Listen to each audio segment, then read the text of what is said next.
नमस्कार, मैं टी सिंह आप देख रहा हूँ वॉइस ऑफ भिलाई। कुछ बीजेपी के नेतागण खड़े हैं, मैं उनसे जानना चाहूँगा। सर, इस बार किसकी सरकार? इस बार बेशक हम लोग 400 पार कर रहे हैं और खाली भिलाई नहीं, पूरे देश में भारतीय जनता पार्टी की सरकार तीसरी बार पुनः बनने जा रही है। मोदी जी के नेतृत्व में इस बार हम लोग 400 पार कर रहे हैं। सर, ये जो 400 पार की जो आंकड़ा है, ये कहाँ से लाया आप लोग ने? क्या है कि जो आपके जो विरोधी पार्टियां हैं, जो इंडिया गठबंधन, उनका कहना है कि साउथ से तो आपको नहीं मिल रहा, नॉर्थ फ्रंटियर स्टेट से आपने कैंडिडेट खड़ा नहीं किया, जम्मू कश्मीर में आपने कैंडिडेट खड़ा नहीं किया, तो 400 पार कैसे हो सकता है? सर, 400 पार हम देश की जनता हमारे साथ है, देश की जनता का विश्वास हमारे साथ है, प्रदेश की जनता का विश्वास हमारे साथ है। और रही बात इंडी गठबंधन की, तो उनके में अभी तक यह फैसला नहीं हुआ है कि उनका प्रधानमंत्री कौन है।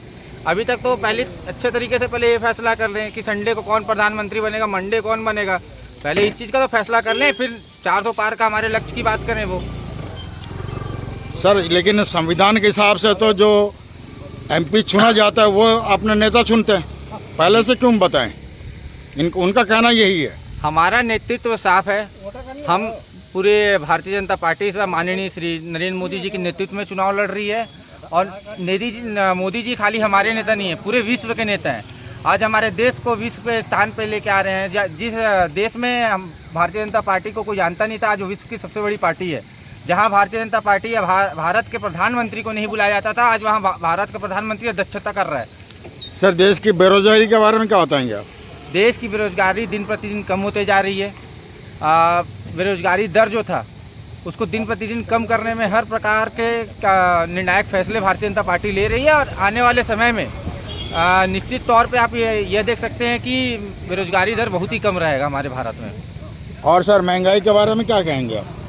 देश बढ़ रहा है, अभी तो महंगाई का तो हम लोग को लग ही नहीं रहा कहीं। जो गैस उस समय अभी था, आज भी वही रेट है। जो पेट्रोल उस समय 90 रुपये था, 100 रुपये 10 रुपये बढ़ा है। हमारे ज़मीन को हम चाहते हैं कि 4 साल में 40 गुना हो जाए और पेट्रोल का रेट 10 रुपये बढ़ गया, तो आज हम लोग को गलत थोड़ी लगेगा।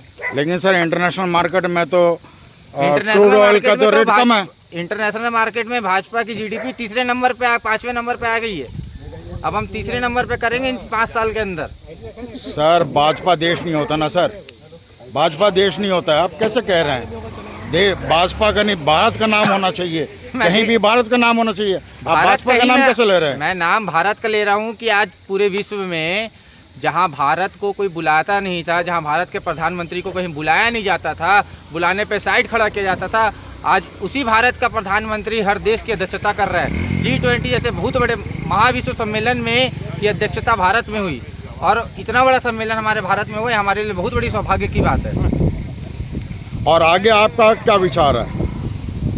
आगे जैसा समय रहेगा वैसा विचार किया जाएगा, जिस हिसाब से समय रहेगा उस हिसाब से विचार किया जाएगा। सर, एक और सवाल मैं आपसे कहना चाहूँगा। सर, राम मंदिर के बारे में आप क्या कहना चाहेंगे? किसने बनाया राम मंदिर को? ये लोग बहुत बड़ा सवाल उठाते हैं इसके। ये राम मंदिर देश की जनता के आस्था का प्रतीक है, हम हिंदू भाइयों के आस्था का प्रतीक था। और इन 75 सालों में कांग्रेस ने खाली छल कपट करके राम मंदिर के नाम पे खाली राजनीति करी। आज तक कभी राम मंदिर का फैसला नहीं किया। राहुल गांधी कहते थे मंदिर वहीं बनाएंगे लेकिन तारीख नहीं बताएंगे। आखिर में मोदी जी ने तारीख भी बताया, उद्घाटन भी किया। देश के प्रधानमंत्री हो तो ऐसा हो कि जो अपना बोले हुए बात पे अटल रहे।